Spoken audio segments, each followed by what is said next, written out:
Chinese culture is truly one of the great civilizations that the world has come across. It boasts a vast geographic expanse, over 4,000 years of written history, as well as a rich and profound traditional society. Many aspects of Chinese civilization can be traced back many centuries. It is so diverse and unique, yet harmoniously blended and presents itself a priceless benefit to the world. China possesses a vast territory composed of an extensive range of ethnicities and has been influenced for centuries by Confucianism and Taoism philosophies. China is the second most populous country in the world with a population of 1.409 billion. The demographic data released by United Nations Population Fund estimated that India has surpassed China in terms of population in April 2023 last year. Now India has become the most populous country in the world. China is the third largest country in the world in terms of area. It consisted around 3.7 million square miles, which is roughly 2.9 times bigger than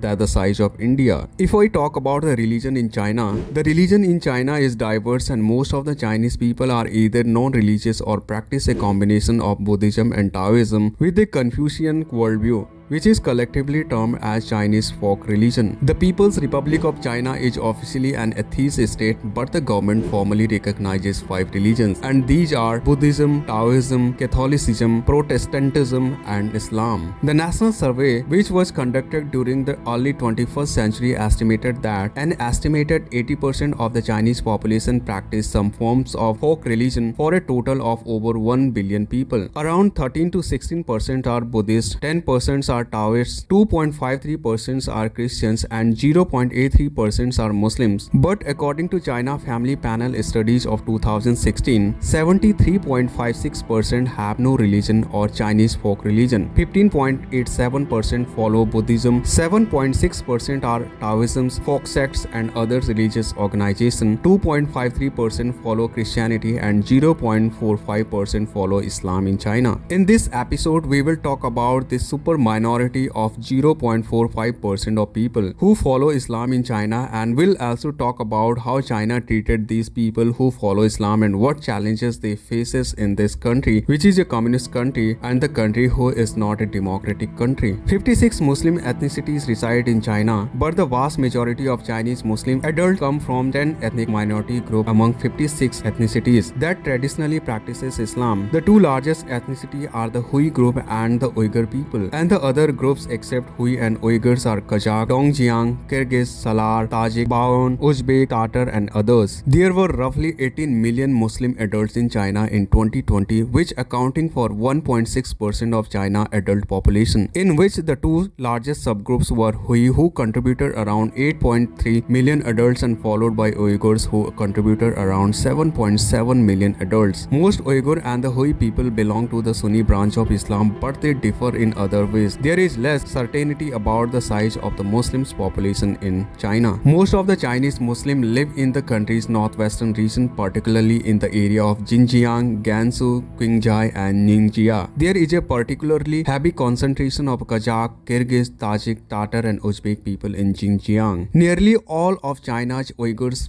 around 99%, live in one province, that in Xinjiang province. Hui people are more widely dispersed, with an estimated 10% live in Xinjiang and 42% in other northwestern province of Gansu, Ningxia, and Qinghai, and the remaining are scattered across the country. Now we will talk about that from where the Muslims came to China, or about the origin of Muslims in China. It is around the 1300 year of history of Islam in China. According to the Chinese Muslim traditional accounts, Muslim missionaries reached in China through an embassy sent by Uthman ibn Affan between 644 to 656 CE, who was the third resident caliph in 651 CE, which was less than 20 years after the death of Muhammad. According to traditional Chinese Muslim legendary accounts, the history of Islam in China began when 4 companions of Muhammad, those were Sayyid ibn Abi Waqas, Jafar ibn Abi Talib, Jayseh ibn Riyab, and another one, sailed from the source of the Aksumite Islamite Empire in 615 to 616 CE and reached China by sea and preached there from 616 to 617 onwards. But when the trade existed between the pre-Islamic Arabia and South China and the trade flourished, it happened when the Arab maritime traders converted to Islam. It reached its peak under the Mongol-led Yuan dynasty. Muslims in China have managed to faith in China. Islam is one of the religions that is still officially recognized in China. During the Tang dynasty, a steady stream of Arab and Persian traders arrived in China through the Silk Road and the overseas route through the port of Guangzhou. Not all of the immigrants were Muslims, but many of those who stayed formed the basis of Chinese Muslim population and the Hui ethnic group. The Persian immigrants introduced polo, their cuisine, their musical instruments, and their knowledge of medicine to China.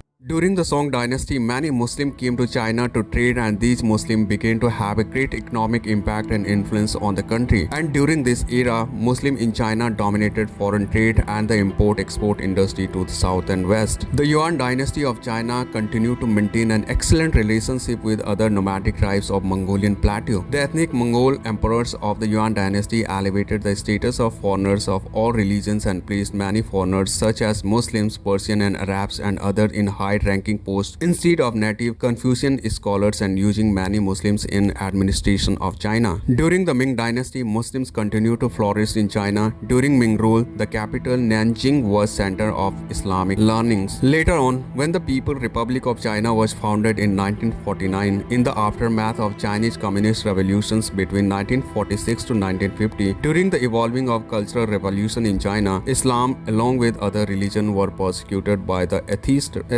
Red Guards. After the advent of Deng Xiaoping in 1979, Muslims enjoyed a period of liberalization. New legislation gave all minorities the freedom to use their own spoken and written languages, to develop their own culture and education, and to practice their religion. Now we will talk about the challenges faced by the Muslims of China under communist government. As China is not a democratic country where your human rights will be protected by government body, China is a communist government and the citizens' rights doesn't matter in communist country. Just because of that, Muslims ethnic community facing such challenges in country. The Chinese government action against Uyghur Muslims in the northwestern region of Xinjiang have drawn international attention and censure in recent years. Human rights groups have accused China of subjecting hundreds of thousands of Muslims to mass internment, surveillance and torture. There have been reports of forced abortion and sterilization, forced organ harvesting, forced relocation and labor, and forced separation of children. As of 2020, it was estimated that Chinese authority may have detained up to 1.8 million people, mostly Uyghurs Muslims, but also including Kazakhs, Kyrgyz and other ethnic Turkic Muslims, Christians, as well as some foreign citizens including Kazakhstanis in these secretive internment camps located throughout the region. For this, Amnesty International has said the China's draconian repression of Muslims in Xinjiang amounts to crimes against humanity, and the United States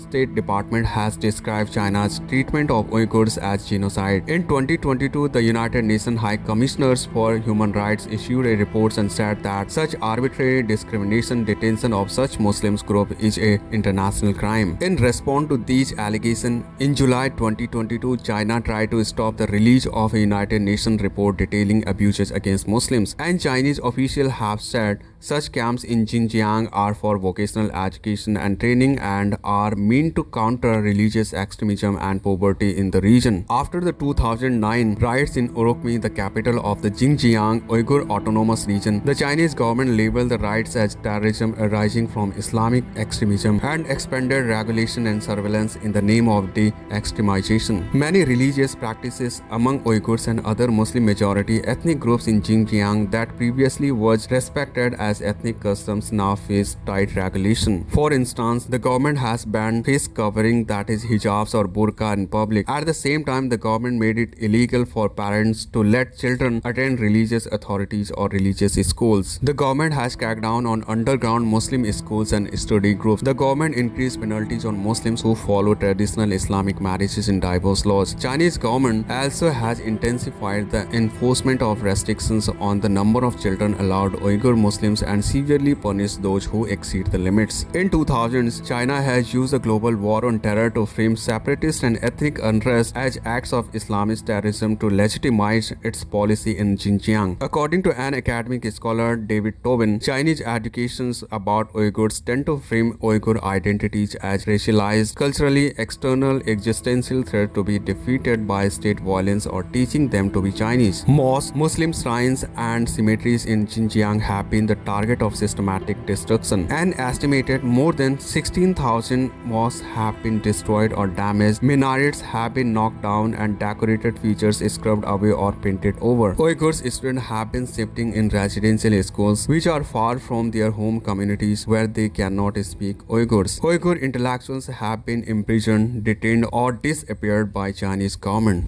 The Chinese government have been offering Uyghurs couples incentive to have fewer children and for women to marry non-Uyghurs. By doing this, Chinese government want to erase Uyghur culture and identity by remaking its women. Marriages between Uyghurs and Han are encouraged with government subsidies. Chinese government or authorities discourage the Muslims the wearing of headscarves, veils and customary Islamic attire. Many women and schoolgirls were detained for wearing headscarves. In 2015, a list of banned names for children, which is called Naming Rules for Ethnic Minorities, was promulgated in Hotan. The potential banning names such are Islam, Quran, Makkah, Medina, Imam, Saddam, Hajj and Medina. After Hotan, this list was extended throughout Xinjiang. Now the Xinjiang region of China has become hell for Uyghur Muslims. They have been detained in detention camps. They are being tortured in these detention centers. No human rights for them here. Children whose parents are detained in detention camps are often sent to state-run orphanages and brainwashed to forward to their ethnic roots. Uyghurs are working in a labor camp during elementary school when they are children and later on they worked in a labor camps as an adult. Everyone is forced to do all types of hard labor or face severe punishment. Anyone unable to complete their duties will be beaten badly. These Uyghur Muslims are subjected to medical experimentation in China. According to BBC News and other sources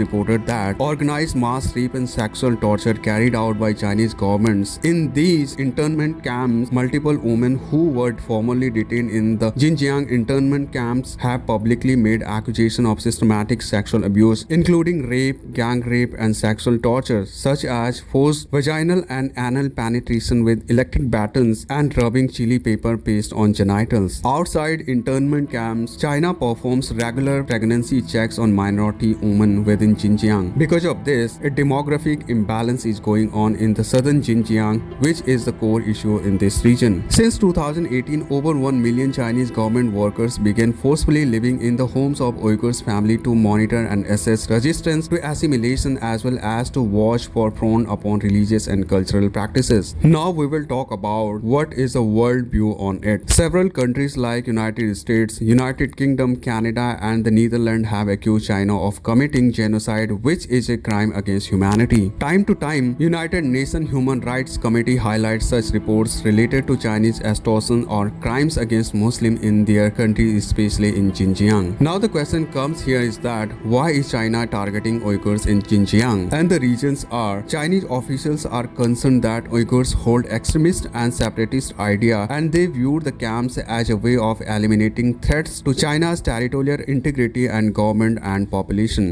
Xinjiang has been claimed by China since the Chinese Communist Party took power in 1949. Some Uyghurs living there refer to the region as East Turkestan and argue that it ought to independent from China. Xinjiang takes up 1/6 of China's landmass and borders 8 countries including Afghanistan, Pakistan and Kazakhstan. Under Chinese President Xi Jinping, the Chinese Communist Party has pushed to sinicize religion or shape all religions to conform to the officially atheist party's doctrines. Though the government recognized 5 5 religions officially, which are Buddhism, Catholicism, Taoism, Islam, and Protestantism. But it has long feared that foreigners could use religious practices to spur separation. Chinese government considered that the past independent movements and outbursts of violence are directly connected with Islam extremists of Xinjiang. The Chinese government has blamed terrorist attack on the East Turkestan Islamic Movement, which is a separatist group founded by militant Uyghurs. Following the 9/11 attacks that happened in United States of America, the Chinese government justifying its action toward Uyghurs as part of the global war on terrorism. It is said that it would combat the three evils, which are separatism,